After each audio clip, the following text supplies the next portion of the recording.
மத்திய குழுவில் கூடி தீர்மானம் எடுத்திருக்கணும் தமிழ் பொது வேட்பாளரை ஆதரிப்பதில்லை என்றும் சுமந்திரன் மத்திய செயற்குழு கூட்டத்தில் எடுத்த இந்த முடிவு பலரையும் விமர்சனத்துக்கு உள்ளாக்கி இருக்குது. நாங்கள் தொடர்ந்து அதை எவ்வாறு நடைமுறைப்படுத்த வேண்டும் என்பதை பற்றி நாங்கள் அடுத்த கூட்டங்களிலே ஒரு தமிழருக்குரிய தீர்வை பெற்றுத்தர முடியாமல் இருப்பது இப்படிப்பட்ட ஒன்றெண்டு நரித்தந்திரமான எந்த பக்கத்தால் போனதும் தெரியாமல் இலங்கை தமிழர் கட்சியிலிருந்து விரட்டப்படுவார் என்பதை இன்னும் ஒரு 5 விகாரைகள் எழும்புவதற்கு சந்தர்ப்பம் இருக்கு.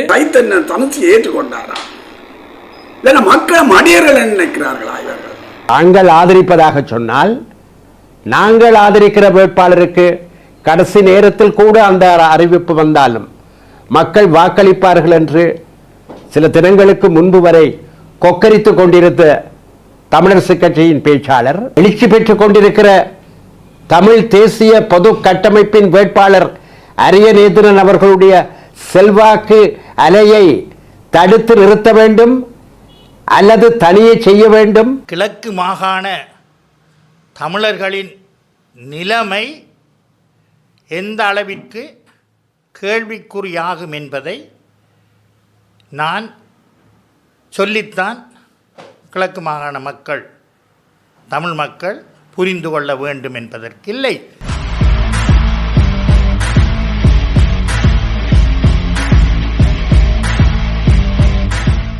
ஜெஃப்னாபடியன் சொந்தங்களுக்கு வணக்கம். உங்களுக்கு இப்போ தெரிஞ்சிருக்கும் தேர்தல் இப்போ சூடு பிடிச்சோன்றிருக்கு. தேர்தலுடைய அந்த களப்பணிகளில் பல தேர்தல் வேட்பாளர்களும் ஈடுபட்டிருக்கணும். அது மட்டும் இல்லாமல் தமிழ் பொது வேட்பாளருக்கு ஆதரவு தெரிவிப்பதா என்கின்ற கருத்தில் தமிழரசு கட்சி பல வேறுபட்ட கருத்துக்கள் கொண்டிருந்தது. குறிப்பாக தமிழரசு கட்சியில் இருக்கிற ஸ்ரீதரன் உள்ளிட்டவர்கள் ஆதரவு தெரிவித்தும் சுமந்திரன் தரப்பினர் இதுக்கு ஆதரவு தெரிவிக்காமல் இருந்தவே. அந்த வகையில் மத்திய குழுவில் கூடி தீர்மானம் எடுத்திருக்கணும் தமிழ் பொது வேட்பாளரை ஆதரிப்பதில்லை என்றும் சஜித் பிரேமதாஸ் அவர்களுக்குத்தான் தங்களது பூரண ஆதரவு என்றும் சுமந்திரன் தலைமையிலானவர்கள் ஒரு முடிவு எடுத்திருக்கணும். அதாவது தமிழரசு கட்சியினுடைய மத்திய குழு கூட்டம் கூடி, மத்திய செயற்குழு கூட்டம் கூடி அதில் இந்த முடிவு எடுக்கப்பட்டது. இந்த முடிவு பலராலும் பலவாறாக பார்க்கப்படுது. உண்மையிலேயே தமிழரசு கட்சியினுடைய கிளைகள் ஒவ்வொரு மாவட்ட கிளைகளையும் தமிழ் பொது வேட்பாளருக்கு ஆதரவு தெரிவிக்கப்பட்டது. குறிப்பாக கிளிநொச்சியாக இருக்கட்டும், வவுனியாவாக இருக்கட்டும், பல கிளைகளையும் தமிழ் பொது வேட்பாளருக்கு ஆதரவு தெரிவிக்கப்பட்டது. ஆனால் சுமந்திரனுடைய இந்த முடிவால் தமிழ் தேசிய கட்சியினுடைய தமிழ் தேசியம் பேசுகிற பல தலைவர்களும் பல விமர்சனங்களை முன்வைச்சு கொண்டிருக்கிறோம். உண்மையிலேயே இது ஒரு பேசுபொருளாக இருக்கிறது. ஏனென்றால் சஜித் பிரேமதாஸ் அவர்கள் தமிழர் தொடர்பான தீர்வு தொடர்பில், தமிழர்களுடைய அரசியல் தீர்வு தொடர்பிலையும் தமிழர்களுடைய அரசியல் பிரச்சனைகள் தொடர்பிலையும் தன் தேர்தல் விஞ்ஞாபனத்தில் எந்த ஒரு கருத்துக்களையும் முன்வைக்கவில்லை என்ற ஒரு விமர்சனம் ஒன்று காணப்படுகிறது. அது மட்டும் இல்லாமல் தமிழர் தரப்பு சார்பாக அவர் கதைச்ச விடயங்கள், தேர்தல் விஞ்ஞாபனத்தில் உள்ளடக்கிய விடயங்கள் போதாது என்றும் பலர் விமர்சனங்களை முன்வைச்சு கொண்டு வர இந்த பின்னணியில் சுமந்திரனுடைய இந்த முடிவா, அதாவது சுமந்திரன் மத்திய செயற்குழு கூட்டத்தில் எடுத்த இந்த முடிவு பலரையும் விமர்சனத்துக்கு உள்ளாக்கி இருக்குது. பலரும் இதற்கான விமர்சனங்களையும் எதிர்ப்பலைகளையும் தெரிவித்துக் கொண்டிருக்கிறோம். அது பற்றி தமிழ் தேசிய பரப்பில் இருக்கிற அரசியல்வாதிகள் என்னென்ன சொல்லினோம்ன்றதை அவர்களது குரல் பதிவுகளை இந்த வீடியோவில் நினைக்கிறேன் பாருங்க. தமிழரசு கட்சி எடுத்த முடிவை நீங்க எப்படி பார்க்குறீங்க? எங்களுடைய கட்சி அந்த தீர்மானத்தை எடுத்திருக்கின்றது. நாங்கள் தொடர்ந்து அதை எவ்வாறு நடைமுறைப்படுத்த வேண்டும் என்பதை பற்றி நாங்கள் அடுத்த கூட்டங்களிலே அந்த விடயங்களை பற்றி பேசுவோம். பேசி இந்த தேர்தலில் எங்களுடைய இனத்தின் விடுதலைக்காக எங்களுடைய மக்கள் எவ்வாறு நடந்து கொள்ள வேண்டும் என்பதை பற்றியும் நாங்கள் தீர்மானம் எடுத்து அதை நடைமுறைப்படுத்துவோம். மிக நன்றி.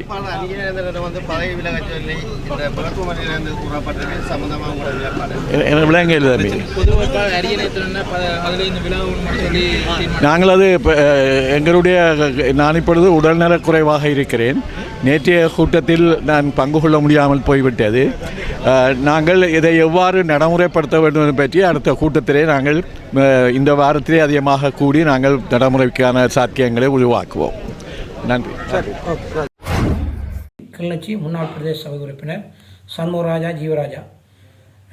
நேற்றைய தினம் எமது மத்திய குழு மீட்டிங்கில் அன்று சுமந்திரன் ஐயா அவர்களால் ஒரு தீர்மானம் எடுக்கப்பட்டிருக்கிறது. சஜித்துக்கு ஆதரவு தெரிவிக்கிறது என்று அவர் ஏகமனதாக தனிமையில் அவர் கூறியிருக்கிறார். உண்மையாகவே அதில் முன்னாள் தலைவர் மாவை சேனாதிராஜா ஐயாவும் இல்லை. தலைவர் தெரிவிலே வெற்றி பெற்ற சிவஞானம் ஸ்ரீதரன் ஐயாவும் இல்லை. இவர் என்ன அபிப்பிராயத்தில் அவரை ஆதரிக்கிறார்? அவர் தமிழ் மக்களுக்கு என்ன செய்ய போகிறார்? 8 ஜனாதிபதி வந்தும் 9வது ஜனாதிபதிக்கு சுமந்திரன் அணி என்பதே இதற்கான ஆதரவை தெரிவிக்கிறார் தவிர மற்றும்படி இலங்கை தமிழரசு கட்சியில் கிளிநொச்சி மாவட்டமும் திருவண்ணாமலை மாவட்டம் முல்லைத்தீவு மாவட்டம் பப்ளிக்காக மக்களுக்கு அறிக்கை விட்டிருக்கிறது, நாங்கள் பொது வேட்பாளரைத்தான் ஆதரிப்போம் என்று. ஆகவே எமது கட்சியை பிளவுபடுத்தும் நோக்கத்திலே சுமந்திரன் அவர்கள் செயல்படுகிறார் என்பது ஆணித்தரமாக விளங்குகிறது. நேற்று அவர் வெளியிட்ட அதே கருத்தை இன்று இபிடிபி சந்திரகுமார் அவரும் சஜித்துக்கு ஆதரவு தெரிவிப்பதாக இன்று சஜித்தை சந்தித்து ஆதரவு தெரிவித்திருக்கிறார். ஒட்டுமொத்தமாக இலங்கையில் வடக்கு கிழக்கில் ஒரு தமிழருக்குரிய தீர்வை பெற்றுத்தர முடியாமல் இருப்பது இப்படிப்பட்ட 1-2 நரித்தந்திரமான கௌரவ பாராளுமன்ற உறுப்பினர்கள் தான் என்பதை ஆணித்தரமாக கூறுகிறேன். வரும் தேர்தல் இவர்களுக்கான பாடம் புகட்டும். ஆனால் நாங்கள் தமிழராகிய நாங்கள் 8 ஜனாதிபதி வேட்பாளருக்கு வாக்கு போட்டு ஒரு பிரயோசனம் இல்லை. தமிழ் வேட்பாளர் சங்குகளே உண்மையாகவே சங்கு சின்னத்துக்கு எத்தனையோ அமைப்புகள் எத்தனையோ கட்சிகள் ஆதரவு தெரிவிக்கிறது. சங்கு சின்னத்துக்குத்தான் தமிழ் மக்கள் ஏகோபித்தமாக வாக்குகளை போடுவார்கள். நாங்கள் போட்டு கலைத்த நாங்கள். இதே சுமந்திரன் ஐயாவின் வீட்டிலே ஒரு போராளி கிடையாது, ஒரு மாவீரர் கிடையாது, ஒரு வடிச்சத்தம் தெரியாது, ஒரு செல் சத்தம் தெரியாது, ஒரு இரத்த வடு தெரியாது. இவர் 2009க்கு பிறகு எந்த பக்கத்தால் வந்தாரோ தெரியாது. 2025ஆம் ஆண்டுகள் எந்த பக்கத்தால் போனதும் தெரியாமல் இலங்கை தமிழர் கட்சியிலிருந்து விரட்டப்படுவார் என்பதை நான் இதில் ஆணித்தரமாக கூறுகிறேன். நன்றி. சுமந்திரன் அணி சப்போர்ட் பண்ணுவதென்று பகிரங்கமாக அறிக்கை விட்டது. காரணம் என்ன இவர்களிடமிருந்து தமிழ் மக்களுக்கு என்ன கிடைக்கப் போகிறது என்பதை பகிரங்கப்படுத்த வேண்டும். இல்லாட்டி அவரிடமிருந்து ஏதோ பெற்றுவிட்டுத்தான் இவர் அறிக்கை விட்டிருக்கிறாரா என்று நீராவிப்பட்டியிலே அந்த ஒரு விகாரையில் உள்ள புத்த பீடத்தில் உள்ளவரை எரிக்க போது அதற்கும் சஜித் தான் அந்த காலத்தில் இருந்தவர். எத்தனையோ விகாரைகளுக்கு சஜித் தான் காசுகளை கொடுத்து வடக்கு கிழக்கிலே விகாரைகள் எழுப்ப வேண்டும் என்று குரல் கொடுப்பவரும் சஜித் என்பது நான் பதிவிடுகிறேன். ஆகவே இன்றைக்கு அம்பாறை தொடக்கம் மணலாறு வரைக்கும் சிங்கள குடியேற்றம் வந்துவிட்டது, யாரும் கேட்கவில்லை. ஆனால் திரும்பவும் சஜித்துக்கு வாக்கு போடுவதனால் இன்னும் ஒரு 5 விகாரைகள் எழும்புவதற்கு சந்தர்ப்பம் இருக்கு. அதற்கு என்ன டீல் சுமந்திரன் ஐயா அவரிடமிருந்து பெற்றுக்கொண்டார் என்பதை பகிரங்கப்படுத்த முடியுமா? நேற்று வவுனியாவில் நடந்த தமிழரசு கட்சியினுடைய கூட்டத்தில் தமிழரசு கட்சியின் சுமந்திரன் அணி சில 3 தீர்மானங்களை எடுத்திருக்கின்றது. அதில் ஒரு தீர்மானம் சயித் பிரேமதாசாவை ஆதரிப்பது என்பது ஒரு தீர்மானம். 2வது தீர்மானம் தமிழ் பொது வேட்பாளர் அரியநேந்திரன் அந்த போட்டியிலிருந்து விலக வேண்டும் என்பது 2வது தீர்மானம். 3வது தீர்மானம் ஏற்கனவே இந்த விவகாரம் தொடர்பாக பொது வேட்பாளர்களுக்கு ஆதரவாக கருத்துக்கள் தெரிவித்த போதும் அதனை நாங்கள் கணக்கெடுக்கப் போவதில்லை, அதனை நாங்கள் விட்டுவிடுகிறோம். ஆனால் இனிமேல் இவ்வாறான கருத்துக்களை அதில் ஆதரவாக பிரச்சாரத்தை எவரும் செய்யக்கூடாது, செய்தால் விளக்கம் கூறுவோம் என்கின்ற தீர்மானம். இதில் இந்த 1வது தீர்மானத்தை பொறுத்தவரை இல்லை, அதாவது சயித் பிரேமதாசாவுக்கு ஆதரவளிக்க வேண்டும் என்ற ஒரு தீர்மானத்தை மத்திய குழு தனித்தெடுக்கலாமா என்கின்ற கேள்வி இருக்கிறது. ஏனென்றால் இது ஒரு முக்கியமான தீர்மானம். முக்கியமான தீர்மானத்தை பொதுச்சபை எடுக்கணுமே தவிர மத்திய குழு ஒரு நாளுமே எடுக்க முடியாது. இதில் மத்திய குழுவிலையும் கூட தலைவரும் இருக்கையில், முக்கிய பாராளுமன்ற உறுப்பினர்களும் இருக்கையில், முக்கியமான உறுப்பினர்களும் இருக்கையில். அப்போ இதிலே ஒரு சூழ்ச்சித்தனமாக இந்த தீர்மானத்தை சுமந்திரன் அவர்கள் எடுத்திருக்கிறார் என்று தான் கூற வேண்டும். அதிலேயும் மிக முக்கியமான விடயம் என்னென்று சொன்னால், இதற்கு முதல் கூட்டத்தில் தான் சமஷ்டியை ஆதரிப்பவர்களுக்கு மட்டும்தான் நாங்கள் ஆதரவு கொடுப்போம் என ஒரு தீர்மானத்தை நிறைவேற்றியிருக்கிறார். இன்றைக்கு சைத்துக்கு ஆதரவு கொடுப்போம் என்று சொல்லி தீர்மானத்தை நிறைவேற்றியிருக்கிறார். அப்படி என்று சொன்னால் சைத் என்ன தமிழ்ச்சி ஏற்றுக்கொண்டாரா? இல்லைன்னா மக்கள் மடியர்கள் நினைக்கிறார்களா? இவர்கள் அவர்கள் கட்சியினுடைய ஒழுங்குக்கமைய அந்த தீர்மானம் எடுக்கப்பட்டதா இல்லையான்றதை கட்சி தீர்மானிக்கட்டும். ஆனால் மக்களுக்கு இவர்கள் சொல்கின்ற விடயம் என்ன? அதாவது ஒரு முதலாவது கூட்டத்தில் சமர்சியை ஏற்றுக்கொண்டவர்களை தான் ஆதரிப்போம் என்று சொல்லி தீர்மானத்தை நிறைவேற்றார்கள். அடுத்த கூட்டத்தில் சமர்சியை ஏற்றுக்கொள்ளாத சைட்டுக்கு ஆதரவு என்று சொல்லி தீர்மானத்தை எடுத்திருக்கிறார்கள். அப்படி என்றால் மக்களை இவர்கள் என்ன பேன் பித்தர்கள் நினைக்கிறார்களா? இவர்கள் எல்லாம் தமிழ் மக்களுக்கான தலைவர்களாக இருக்க தகுதியானவர்களா? இவர்களை எல்லாம் தமிழ் அரசியலில் இருந்து ஒதுக்க வேண்டியது தமிழ் மக்களுடைய கடமை என்று நான் கருதுகின்றேன். இதில் இந்த விடயம் தொடர்பாக தமிழ் மக்கள் மிகவும் கவனமாக தங்கள் அந்த விடயத்தை நன்கு உணர்ந்து அதனை புரிந்து கொண்டு தங்களுடைய எதிர்ப்பை காட்டுவதற்கு தயங்கக்கூடாது என்பதுதான் எங்களுடைய அபிப்பிராயம். வணக்கம்.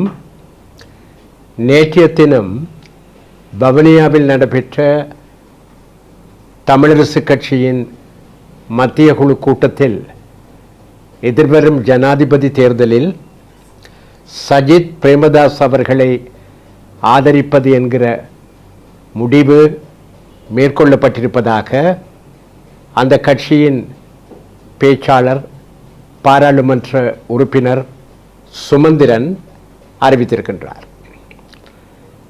இந்த மத்திய குழு கூட்டத்தில் அதன் மொத்த எண்ணிக்கையிலான உறுப்பினர்களில் கிட்டத்தட்ட அரவாசி பேர் மாத்திரமே கலந்து கொண்டதாக செய்திகள் வெளிவந்திருக்கின்ற நிலையிலே எந்த அளவுக்கு இந்த முடிவு ஜனநாயக பூர்வமானது என்கிற விடயத்தையும், இந்த கூட்டத்திற்கு அழைப்பு ஒழுங்காக தமக்கு கிடைக்கவில்லை என்று சில உறுப்பினர் புகார் தெரிவித்திருக்கிற சூழ்நிலையையும் நாங்கள் இங்கே ஆராய விரும்பவில்லை. அது அவர்களுடைய உட்கட்சி விவகாரம். ஆனால் அந்த கட்சியின் சார்பிலே பேசவல்ல பாராளுமன்ற உறுப்பினர் பேச்சாளர் இந்த அறிவிப்பை கட்சியின் சார்பிலே விடுத்திருக்கிறார். அதனை அடுத்து ஆதரவு தெரிவிக்கப்பட்ட வேட்பாளர் சஜித் பிரேமதாச தமிழரசு கட்சிக்கு நன்றியும் தெரிவித்திருக்கின்றார். எங்களை பொறுத்த மட்டிலே தமிழ் தேசிய பொது கட்டமைப்பாக தமிழினத்தின் சுதந்திரத்தையும் சுய நிர்ணய உரிமையையும் வலியுறுத்தி ஓர் அரசியல் தீர்வு ஏற்படுத்தப்பட வேண்டும் என்கின்ற கோரிக்கையோடு முன்னாள் பாராளுமன்ற உறுப்பினர் அரியநேத்தன் அவர்களை களம் இறக்கியிருக்கிற எங்களை பொறுத்த மட்டிலே, தமிழ் தேசிய பொது கட்டமைப்பை பொறுத்த மட்டிலே ஒரே ஒரு விடயத்தை மாத்திரம் நாங்கள் இந்த சந்தர்ப்பத்திலே எழுப்ப கடமைப்பட்டிருக்கிறோம். ஜனாதிபதி தேர்தலில் முன்னணி வேட்பாளர்களாக அல்லது பிரதான வேட்பாளர்களாக கருதப்படுகிற ஜனாதிபதி ரணில் விக்ரமசிங்க, எதிர்க்கட்சி தலைவர் சஜித் பிரேமதாச, தேசிய மக்கள் சக்தியினுடைய தலைவர் வேட்பாளர் அனுரகுமார திசநாயக்க மற்றும் பொதுஜன பெரமுனவின் வேட்பாளர் நாமல் ராஜபக்ஷ நால்வருமே ஒற்றை ஆட்சி என்கிற அரசியல் சித்தாந்தத்தின் வழி நடப்பவர்கள். அந்த கட்சிகளின் நிலைப்பாடு அல்லது அவர்களின் நிலைப்பாடு அதுதான். அதில் எந்த விதமான சந்தேகத்துக்கும் இடமில்லை. இன்னொரு விதமாக சொல்ல போனால், ஒற்றை ஆட்சி என்கிற சிந்தனை குட்டைக்குள்ளே ஊறிக்கொண்டிருக்கிற, நன்றாக ஊறி போயிருக்கிற அரசியல் மட்டைகள் தான் இந்த 4 வேட்பாளர்கள். இப்பொழுது இவர்களில் ஒருவரை தமிழரசு கட்சி தேர்ந்தெடுத்து ஆதரவு வழங்க முன்வந்திருக்கிறது என்பதுதான் நிலைமை. சஜித் பிரேமதாச தன்னுடைய தேர்தல் விஞ்ஞாபனத்தின் எந்த இடத்திலும் ஒற்றையாட்சிக்கு வெளியே சென்று, அப்பால் சென்று ஓர் அரசியல் தீர்வை சிந்திக்க அல்லது முயற்சிக்க தயாராக இருப்பதாக மூச்சு கூட விடவில்லை. அவருடைய தேர்தல் விஞ்ஞாபனத்தை அலசி ஆராய்ந்தால் அவர் 13வது திருத்தத்தை பற்றி பேசியிருக்கிறார்.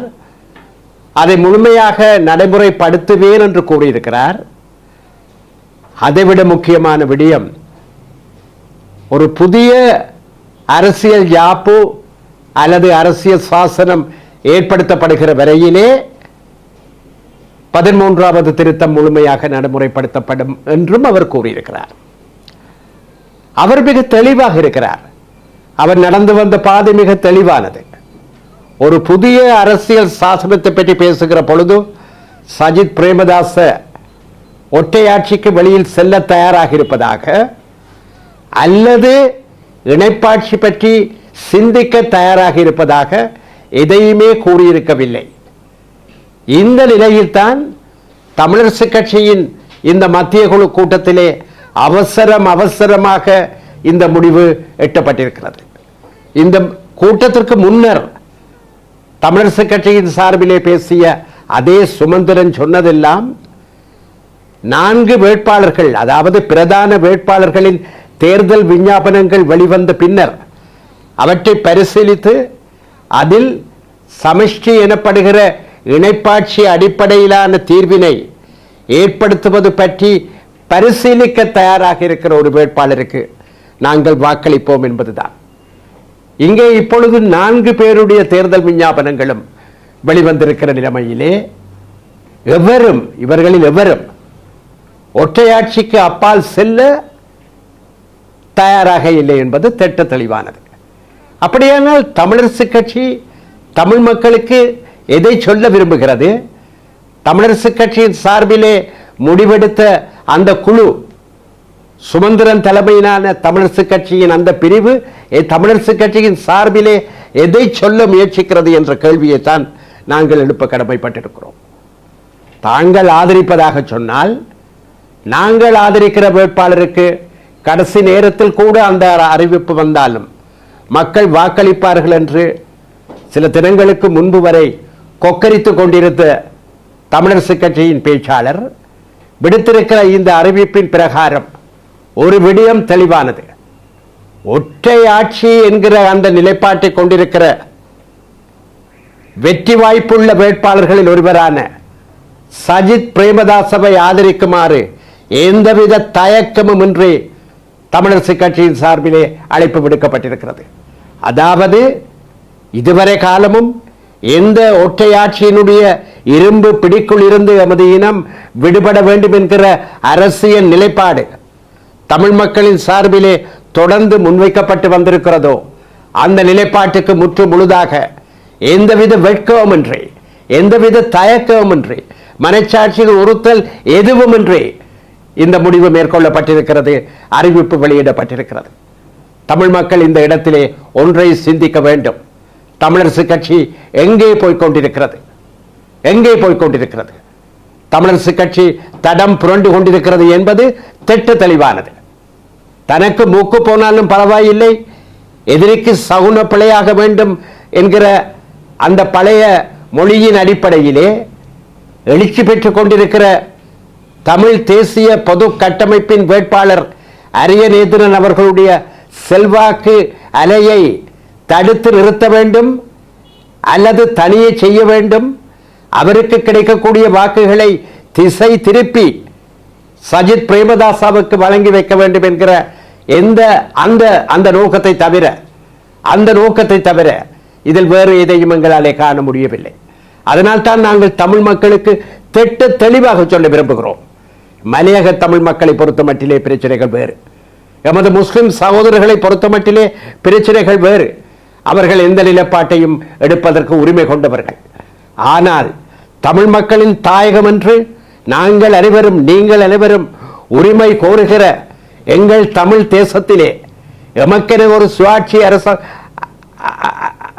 சுயாட்சி முறையிலான அரச நிர்வாகம், சுயாட்சி முறையிலான அரசியல் நிர்வாக கட்டமைப்பு ஏற்படுத்தப்பட வேண்டும்.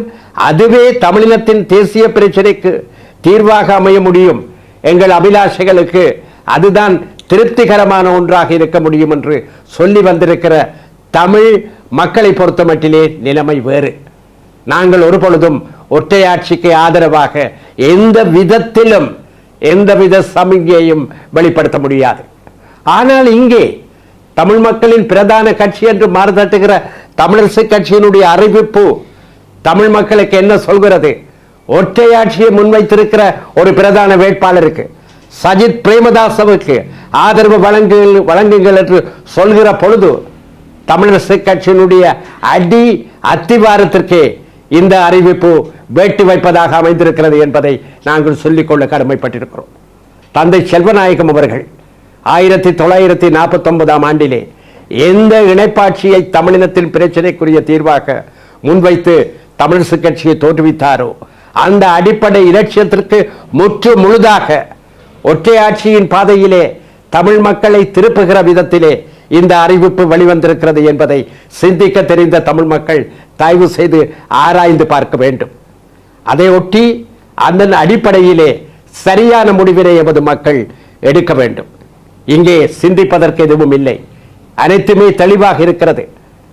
தமிழ் அரசியல் தரகர்கள் இன்றைக்கு தமிழ் மக்களின் தேசிய அபிலாஷைகளை திசை திருப்ப முயல்கிறார்கள். சஜித் பிரேமதாசவுக்கு வாக்களிக்குமாறு தமிழரசு கட்சியின் சார்பிலே சுமந்திரன் கேட்பதும் சரி, அல்லது ரணில் விக்ரமசிங்கவுக்கு வாக்களிக்குமாறு நண்பர் டக்ளஸ் தேவானந்தாவோ அல்லது நண்பர் சந்திரகாந்தர் என்று அழைக்கப்படுகிற பிள்ளையானோ அல்லது வியாழேந்திரனோ கேட்பதும் சரி ஒன்றாகத்தான் அமைந்திருக்கிறது. ஒற்றையாட்சி என்கிற நிலைப்பாட்டில் உறுதியாக இருக்கிற பிரதான சிங்கள கட்சியின் வேட்பாளர் எவருக்கும், அது சஜித்தோ ரணிலோ அல்லது அனுரவோ அல்லது நாமல் ராஜபக்சவோ எவராக இருந்தாலும் அவரை ஆதரியுங்கள் என்று தமிழ் தேசியம் பேசுகிற ஒரு கட்சி கேட்கின்றது என்றால் அந்த கட்சி தமிழ் தேசியத்தை உதறிவிட்டு இருக்கிறது என்றுதான் அர்த்தம். இதனைத்தான் நாங்கள் தமிழ் மக்களுக்கு திட்ட தெளிவாக சொல்ல விரும்புகிறோம். தமிழ் மக்கள் இந்த விடயத்திலே திட்டவட்டமான முடிவு எடுக்க வேண்டும். தமிழரசு கட்சியினுடைய இந்த அரசியல் சித்து விளையாட்டுகள் தமிழரசு கட்சியின் சார்பிலே அதன் பெயரிலே இன்றைக்கு அங்கே ஆட்டம் போட்டுக் கொண்டிருக்கிற ஒரு சிறு குழுவினர், சுமந்திரன் தலைமையிலான குழுவினர் தாங்கள் விரும்பியபடியெல்லாம் தமிழ் மக்களை திசை திருப்ப முடியும் என்று நினைத்தால் அது வெறும் பகற்கனவு என்பதை எமது மக்கள் தங்கள் வாக்குகள் ஊடாக திட்ட தெளிவாக பிரகடனப்படுத்த வேண்டும் என்று நாங்கள் மிக தாழ்மையாக வேண்டுகிறோம். இது தீர்க்கமான கட்டம். சரியாக முடிவெடுத்து எமது விடுதலைக்காக, எமது மீட்சிக்காக, எமது இனத்தின் எதிர்காலத்திற்காக நாங்கள் அனைவரும் ஒன்றாக துடிவோடு பயணிக்க வேண்டிய கட்டம். இந்த இடத்திலே தமிழினம் சரியான முடிவை எடுக்கும் என்கிற உறுதியான நம்பிக்கை எங்களுக்கு இருக்கின்றது. தமிழரசு கட்சிக்குள்ளே இருக்கிற குளறுபடிகள் உங்கள் எல்லோருக்கும் எங்கள் எல்லோருக்கும் நன்கு தெரிந்தவை. தமிழரசு கட்சி தடம் புரண்டு கொண்டிருக்கிறது என்று நான் சற்று முன்னர் சொன்னேன். அங்கே இருக்கின்ற லட்சியவாதிகள், இன்றைய தலைவர் உட்பட, புதிதாக தேர்ந்தெடுக்கப்பட்ட தலைவர் ஸ்ரீதரன் உட்பட, மற்றும் இந்த மத்திய குழு கூட்டத்திற்கு சமூகம் அளிக்க தவறிய பொறுப்புள்ள முன்னாள் பாராளுமன்ற உறுப்பினர்கள் ஸ்ரீநேசன், யோகேஸ்வரன் உட்பட அந்த கட்சியிலே தமிழ் தேசியத்தை இறுக பற்றி பிடிக்கின்றவர்கள் என்று நாங்கள் கருதுகிற அனைவரும் தீர்க்கமாக சிந்தித்து, திட்டவட்டமாக சிந்தித்து, தீர்க்கமாக முடிவெடுக்க வேண்டிய ஒரு விவகாரமாக இருந்து கொண்டிருக்கிறது. அவர்கள் என்ன செய்ய போகிறார்கள் என்பதை நாங்கள் விரைவிலே அறிந்து கொள்ள முடியும் என்று நான் நம்புகின்றேன். தற்போதைய காலகட்டத்திலே நாட்டிலே ஒரு ஜனாதிபதி தேர்தலுக்கான வாக்கெடுப்பு இந்த மாதம் 21ஆம் தேதி வர இருக்கின்றது. இது நிறைவேற்று அதிகாரம் கொண்ட ஜனாதிபதி முறைமை கொண்டு வரப்பட்டு 9வது ஜனாதிபதி தேர்தல். கடந்த 8 ஜனாதிபதி தேர்தல்களிலும் 6 ஜனாதிபதிகள் மக்களால் தெரிவு செய்யப்பட்டிருந்தார்கள். அந்த 6 ஜனாதிபதிகளில் எங்களுடைய ஆதரவுடன் வந்த ஜனாதிபதிகளும் இருக்கின்றார்கள், எங்களுடைய ஆதரவில்லாமல் வந்த ஜனாதிபதிகளும் இருக்கின்றார்கள். அந்த வகையில் இந்த நாட்டின் பூர்வீக குடிகளான தமிழ் மக்களை தொடர்ச்சியாக இரண்டாம் தர பிரஜைகளாகவே நடத்தி கொண்டு வந்தவர்கள். புரையோடி போயுள்ள எமது இனப்பிரச்சினைக்கு ஒரு நிரந்தர தீர்வை இதுவரை எவருமே முன்வைக்காத தராத காரணத்தினால் இந்த முறை ஒரு தமிழ் பொது வேட்பாளரை நாங்கள் நிறுத்த வேண்டும். எங்களுடைய மக்களது புரையோடி போயுள்ள இனப்பிரச்சினைக்கான தீர்வு இன்னமும் கிடைக்கவில்லை என்பதை மீண்டும் ஒரு முறை ஒற்றுமையாக நாங்கள் நிரூபித்து காட்ட வேண்டும். அத்தோடு 2000க்கு பின்பு தமிழ் கட்சிகள் சிதறுண்ட நிலையிலே தங்களது அரசியல் பயணத்தை தேசிய பரப்பிலே செய்து கொண்டிருக்கின்றார்கள். இந்த தமிழ் பொது வேட்பாளரை அடையாளமாக வைத்து 2001 தமிழ் தேசிய கூட்டமைப்பு உருவாகியதைப் போல் ஒரு பலமான கூட்டணியை உருவாக்கி தமிழ் மக்களது அரசியல் குரல் ஒன்றாக பலமாக 2004 22 பாராளுமன்ற உறுப்பினர்களை வைத்திருந்ததைப் போல் பலமாக கொண்டு வர வேண்டும் என்கின்ற காரணத்தையும் மையப்படுத்தி இந்த தமிழ் பொது வேட்பாளரை இறக்கி இருக்கின்றோம். அது மாத்திரமல்ல, நாங்கள் ஒரு பலமான அணியாக உருவாகும் போது இந்த 9வது ஜனாதிபதி தேர்தல் என்பது இலங்கையில் ஒரு மாறுபட்ட தேர்தலாக இருக்கின்றது.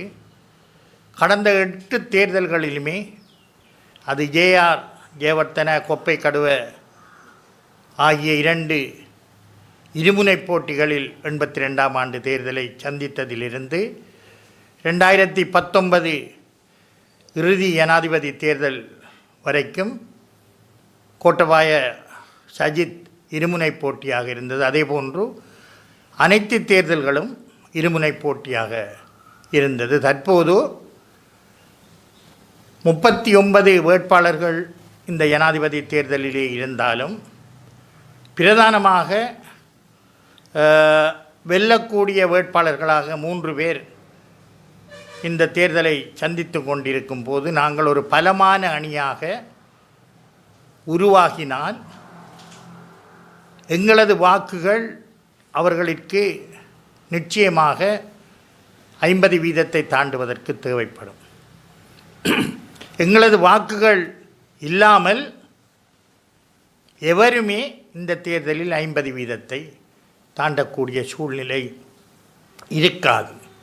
அந்த வகையில் நாங்கள் பலமான ஒரு அணியாக இருந்தோமானால், ஓரணியாக இருந்தோமானால், எங்களை தேடி எங்களுடைய வாக்குகளுக்காக இந்த வேட்பாளர்கள் வரும்போது நாங்கள்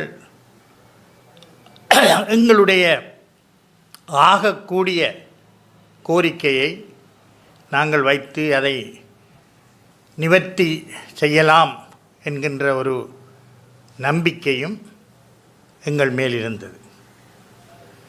ஆனால் தற்போதும் அந்த சந்தர்ப்பம் இல்லாமல் இல்லை.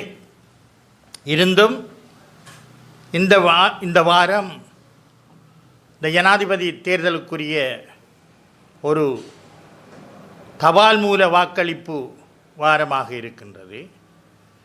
எனவே நாங்கள் உறுதியாக தமிழ் மக்கள், குறிப்பாக வடகிழக்கை சேர்ந்த தமிழ் மக்கள், தமிழ் பொது வேட்பாளர் என்கின்ற விடயத்திலே உறுதியாக இருந்து சங்கு சின்னத்திற்கு வாக்களிப்பதற்கு தயாராக இருக்க வேண்டும். நாங்கள் சங்கு சின்னத்திற்கு வாக்களிப்பதிலே கூடுதலான அக்கறை எங்களுடைய தபால் மூல வாக்காளர்கள் காட்டுகின்ற போது அதை ஒட்டியதாகத்தான் பொது வாக்கெடுப்பும் 21ஆம் தேதி வர இருப்பது. அப்படித்தான் இருக்கும் என்று இந்த ஜனாதிபதி வேட்பாளர்கள் நினைப்பதற்கு நாங்கள் வைத்தோமானால் எங்களை அவர்கள் தேடி வரும் சந்தர்ப்பம் கூடுதலாக இருக்கும். எனவே தபால் மூலம் வாக்களிக்க இருக்கும் அனைத்து தபால் மூல வாக்காளர்களும் தமிழ் வாக்காளர்கள் சங்கு சின்னத்திற்கு வாக்களிப்பதற்கு தயாராக இருக்க வேண்டும் என்பதை வினயமாக கேட்டுக்கொள்கின்றேன். தமிழிசை கட்சி சஜித் பிரேமதாசை ஆதரித்திருக்கின்றது. இவ்வாறு நிலையில் பொது வேட்பாளர்களுடைய விடயத்தை முன்கொண்டு சொல்றதில் சிக்கல். இந்த பொது வேட்பாளர் விடயம் ஒன்று வரும்போது நாங்கள் ஜனநாயக தமிழ் தேசிய கூட்டணி டிடிஎன்ஏ நாங்கள் ஒரு முடிவாக எடுத்திருந்தோம். இந்த பொது வேட்பாளர் விடயத்தில் நான் ஏற்கனவே கூறிய அந்த 3 கருத்துக்களின் அடிப்படையில் நாங்கள் பொது வேட்பாளரை ஆதரிக்க வேண்டும் என்று கேட்டுக்கொண்டோம். அந்த வேளையிலே எங்களுடைய இலக்கு வெற்றியளிக்க வேண்டுமானால் தமிழ் தேசிய பரப்பில் இருக்கும் அனைத்து கட்சிகளும் ஒன்றாக இதில் இணைந்து வர வேண்டும் என்று கேட்டுக்கொண்டோம். இந்த விடயத்தை சிவில் சமூக மட்ட அமைப்புகளும் ஏற்றுக்கொண்டு எங்களுடன் இணைந்திருந்தார்கள். அந்த நேரத்திலே இந்த சிவில் சமூக மட்ட அமைப்புகள் எங்களுக்கு தமிழ் கட்சிகளிற்கு டிடிஎன்ஏக்கு ஒரு உத்தரவாதம் அளித்திருந்தார்கள். இலங்கை தமிழரசு கட்சியை இந்த வளையத்துக்குள் இந்த பொது வேட்பாளர் என்கிற விடயத்திலே நாங்கள் அழைத்து வருவோம் என்று கூறியிருந்தார்கள். ஆனால் இறுதியிலே தமிழரசு கட்சிக்குள் 2 வேறுபட்ட கருத்துக்கள் அந்த கட்சியின் தலைவர்கள் மூலமாக வெளிக்கொணரப்பட்டிருந்தது. இருந்தாலும் நேற்றைய தினம் நடைபெற்ற அவர்களது மத்திய குழு கூட்டத்திலே அதற்குள் வேறுபட்ட கருத்துக்கள் இருக்கலாம். அதைத் தொடர்ந்து இந்த கட்சியின் தலைவரோ ஏனையவர்களோ வேறுபட்ட கருத்தை கூறலாம். இருந்தாலும் அவர்களது மத்திய குழு கோரத்துடன் கூடியதில் சஜித் பிரேமதாச அவர்களுக்கு தமிழரசு கட்சி ஆதரவளிப்பதாக முடிவெடுத்திருக்கின்றதாக அறிவித்திருக்கின்றார்கள். இது உண்மையிலே இந்த தமிழ் பொது வேட்பாளர் என்கின்ற விடயத்தை கொஞ்சம் பாதிப்படைய வைக்கும் என்பதில் மாற்று கருத்து இல்லை. அந்த வகையில் அவர்கள் எடுத்திருக்கும் முடிவு மக்கள் மத்தியிலே கொண்டு செல்லப்படும் போது மக்கள் அதற்குரிய பதிலை வழங்குவார்கள்.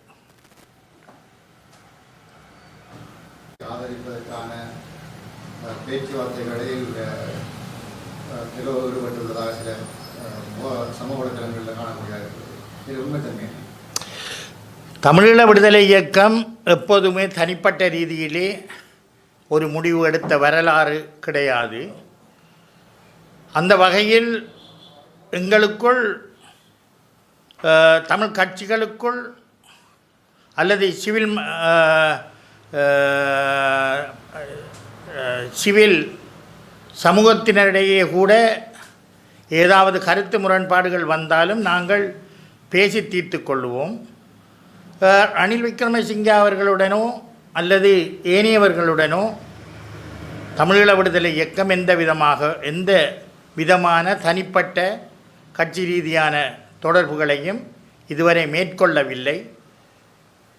ஜனாதிபதி ரணில் விக்ரமசிங்கே அவர்கள் இந்த வேட்புமனு தாக்கல் செய்வதற்கு முன்பு இந்த பொது வேட்பாளரை நிறுத்தும் தரப்பினருக்கு நாங்கள் உட்பட தொலைபேசி மூலமாக அவரது அலுவலகத்திலிருந்து அழைப்பு வந்தது அவரை சந்திப்பதற்கு. நாங்கள் தமிழீழ விடுதலை இயக்கம் மாத்திரமல்ல, தமிழீழ விடுதலை இயக்கம், தமிழ் மக்கள் விடுதலை கழகம், பிளட், ஜனநாயக போராளிகள் அமைப்பு, நாங்கள் சென்று சந்தித்த விடயங்களை வெளியில் வந்து கூறினோம். என்ன விடயம் சம்பந்தமாக நாங்கள் பேசினோம் என்று அது சம்பந்தமாக இந்த பொதுக்கட்டமைப்புக்குள்ளும் விவாதிக்கப்பட்டது. அந்த வகையில் அது முடிந்து விட்டதே தவிர தமிழீழ விடுதலை இயக்கம் தனிப்பட்ட ரீதியிலே ரணில் விக்ரமசிங்கே அவர்களை ஆதரிக்க வேண்டிய தேவையும் இல்லை. ரணில் விக்ரமசிங்கே மாத்திரமல்ல, சஜித் பிரேமதாசவையோ அனுரகுமார திசாநாயக்காவையோ தனிப்பட்ட ரீதியிலே நாங்கள் ஆதரிக்க சொல்ல மாட்டோம். கட்சி ரீதியாக இந்த பொது வேட்பாளர் விடயத்திலே ஒன்றிணைந்திருக்கும் அனைத்து கட்சிகளும் நாங்கள் உண்மையிலேயே ஒரு பேச்சுவார்த்தைக்கு செல்ல வேண்டும் என்பதை நாங்கள் வலியுறுத்தினோம். ஏனென்றால் பொது வேட்பாளர் என்கின்ற விடயம்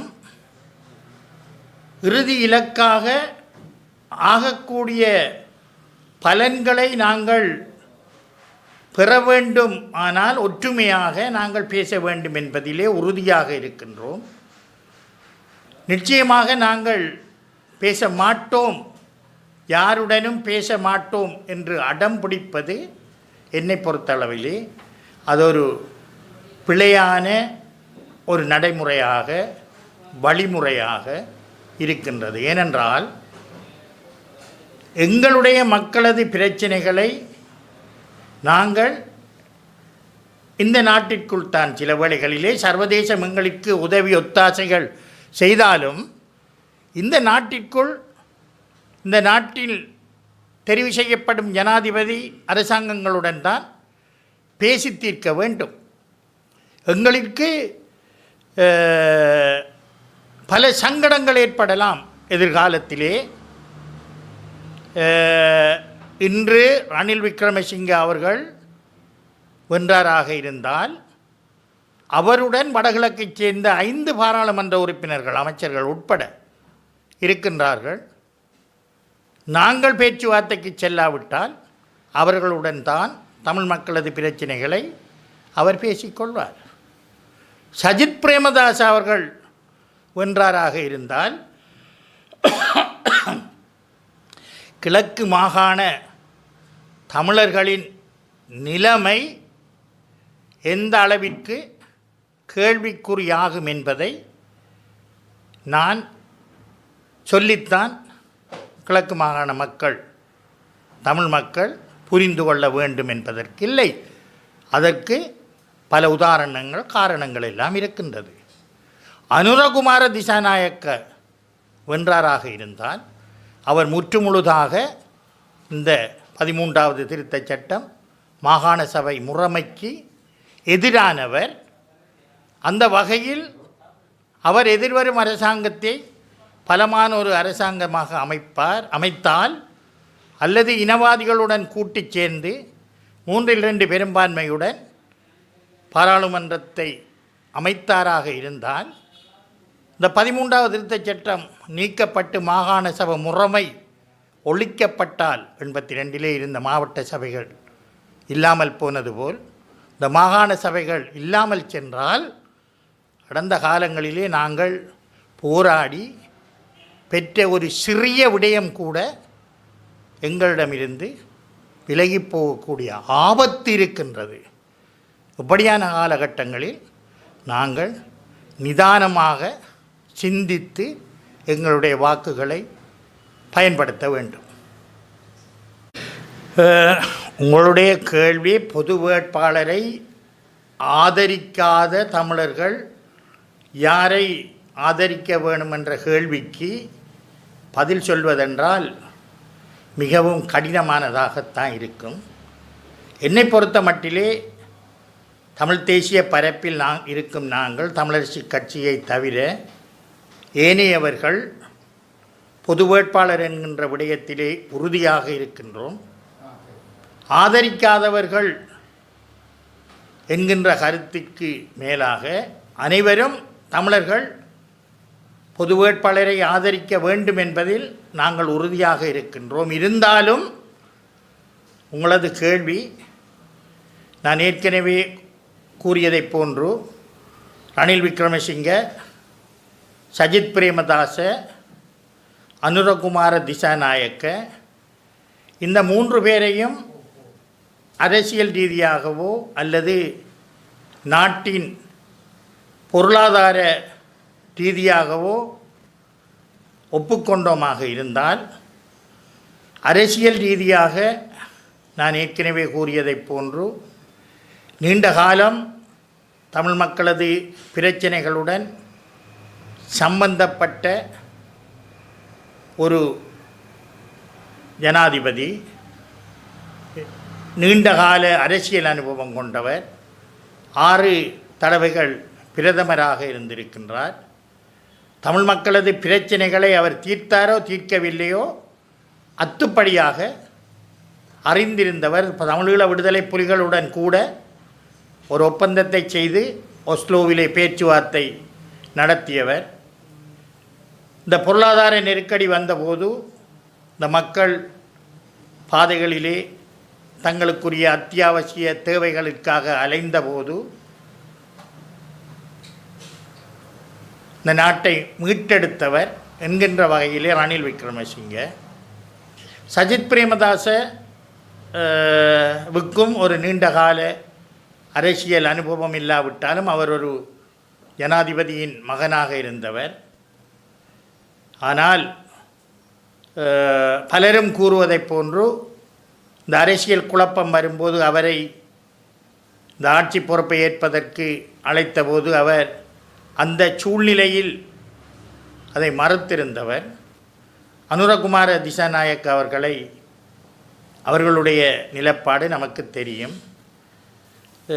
உங்களது கேள்விக்கு என்னுடைய விடை முதலாவதோ 2வதோ பொது வேட்பாளர் தான், அதில் மாற்று கருத்து இல்லை. அப்படியும் உங்களது கேள்விக்கு நான் விடை சொல்ல வேண்டுமென்றால் உண்மையிலேயே 100% தமிழர்கள் பொது வேட்பாளருடன் நிற்க மாட்டார்கள் என்பது எனக்கு தெரியும். அறிவித்திருந்ததும் ஒரு பேசும் பொருளாக உள்ளது. சுமந்திரன் இந்த தமிழரசு கட்சியை சிதைவு அடைந்து விட்டார் என்று பொது வழியில் பேசப்படுகிறது. இதை பற்றி உங்கள் அபிப்பிராயம் என்ன? தமிழரசு கட்சியை அவர் சிதைவடைய வைத்து விட்டார் என்பதை பற்றி கருத்து சொல்வதற்கு நான் தமிழரசு கட்சி ஆதரவாளனும் இல்லை, தமிழரசு கட்சியின் உறுப்பினரும் இல்லை. அது விடயமாக கருத்து சொல்லி நான் இன்னும் ஒரு குழப்பத்தை ஏற்படுத்துவதற்கும் தயாராக இல்லை.